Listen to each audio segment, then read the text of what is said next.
নমস্কার, ইউটিউবের পরিবারে সবাইকে স্বাগত জানাই।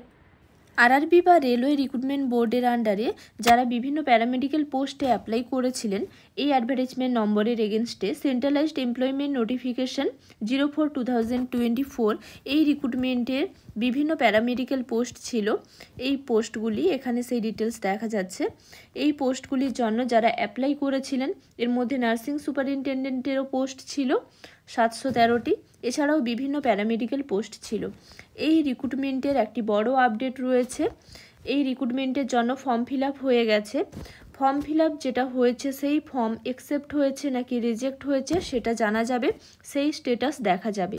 কিভাবে দেখা যাবে চলুন আপনাদের ডিটেলসে দেখিয়ে দিচ্ছি স্টেপ বাই স্টেপ। ভিডিওটি স্কিপ না করে আপনারা শেষ পর্যন্ত দেখতে থাকুন। আশা করি এই ভিডিওটি আপনাদের জন্য হেল্পফুল হবে। আরআরবি প্যারামেডিক্যাল 2024-এর অ্যাপ্লিকেশন ফর্মের স্ট্যাটাস জানার জন্য গুগলে গিয়ে টাইপ করতে হবে আরআরবি, নেক্সট ইন্ডিয়ান রেলওয়ের অফিসিয়াল ওয়েবসাইটে যেতে হবে। অফিসিয়াল ওয়েবসাইটে যাওয়ার পরে এখানে বিভিন্ন আরআরবির নেম রয়েছে, যে কোনো একটি সিলেক্ট করে নিতে হবে। যেমন কলকাতা এখানে সিলেক্ট করে নিলাম। কলকাতা সিলেক্ট করে নেওয়ার পরে এখানে চলে যাব সেই অ্যাডভার্টাইজমেন্ট নম্বরে 04/2024, এখানে ক্লিক হেয়ারে ক্লিক করব। ক্লিক করার পরে এখানে একটি পেজ ওপেন হবে। এখানে আপনারা দেখতে পাচ্ছেন নভেম্বরের 22 তারিখে একটি নোটিশ পাবলিশ হয়েছে। এখানে সাবজেক্ট দেওয়া রয়েছে important notice, attention to the candidate application provisionally accepted or rejected status. এখানে রিমার্কের ইংলিশ ভার্সন রয়েছে, এখানে ক্লিক করতে হবে। এখানে ক্লিক করলেই আপনারা সেই নোটিশটি পেয়ে যাবেন। এখানে বলা রয়েছে লগ ইন করে নিজের অ্যাপ্লিকেশন স্ট্যাটাস চেক করা যাবে। অ্যাপ্লিকেশন ফর্মটি প্রভিশনালি অ্যাকসেপ্ট হয়েছে নাকি রিজেক্ট হয়েছে সেটা জানা যাবে। চলুন এবারে স্টেপগুলো দেখিয়ে দিচ্ছি। নেক্সট সেই আগের পেজেই ফিরে এলাম। এখান থেকে আমরা নোটিশটি দেখেছিলাম, প্রথমে রয়েছে। আমরা পেজটি স্ক্রল করব। এখানে আমরা দেখতে পেয়ে যাব যখন ফর্ম ফিল আপ করা হয়েছিল এখানে দেওয়া রয়েছে to apply for various post of paramedical category click here, এখানে ক্লিক করতে হবে।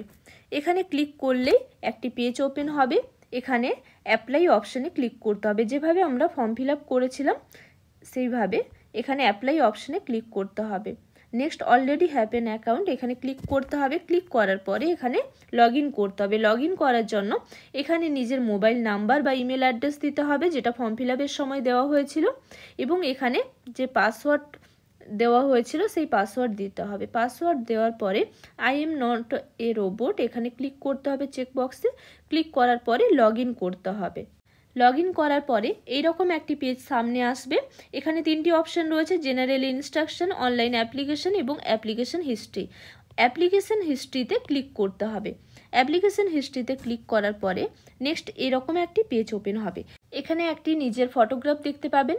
অনলাইনে ফর্ম ফিল আপের সময় যে ইমেজটি আপলোড করা হয়েছিল সেটা এখানে দেখতে পাবেন, এবং এখানে একটি রেজিস্ট্রেশন নম্বর শো করবে। পোস্ট নেম এখানে দেওয়া রয়েছে recruitment of various category of paramedical, এবং এখানে অ্যাপ্লিকেশন স্ট্যাটাস দেওয়া রয়েছে প্রভিশনালি অ্যাকসেপ্টেড, এবং এখানে পেমেন্ট স্ট্যাটাসও দেওয়া রয়েছে সাকসেস, এবং এখানে ভিউ অ্যাপ্লিকেশনে ক্লিক করে অ্যাপ্লিকেশন যে পেজ রয়েছে সেটাও দেখা যাবে। এইভাবে চেক করে নিতে হবে নিজের অ্যাপ্লিকেশন স্ট্যাটাস। আরআরবি বা রেলওয়ে রিক্রুটমেন্ট বোর্ডে যে ফর্ম ফিল আপ করা হয়েছিল প্যারামেডিক্যাল পোস্টের জন্য, সেই প্যারামেডিক্যাল পোস্টের অ্যাপ্লিকেশন স্ট্যাটাস এভাবে চেক করে নিতে হবে। অসংখ্য ধন্যবাদ জানাই এতক্ষণ সঙ্গে থাকার জন্য। ভিডিওটি ভালো লাগলে লাইক শেয়ার করে দেবেন। কোনো কিছু জানার থাকলে আপনারা আমাকে কমেন্ট বক্সে জানাতে পারেন। নার্সিং রিলেটেড এরকম আরও ইনফরমেশন পেতে, নার্সিং রিলেটেড বিভিন্ন কোশ্চেন অ্যান্সারের প্রিপারেশনের জন্য ভিডিও পেতে পারলে আমার চ্যানেলটিকে সাবস্ক্রাইব করে রাখুন। আজকের জন্য এই পর্যন্ত, আবার দেখা হবে নতুন একটি বিষয় নিয়ে। সবাই ভালো থাকবেন, সুস্থ থাকবেন।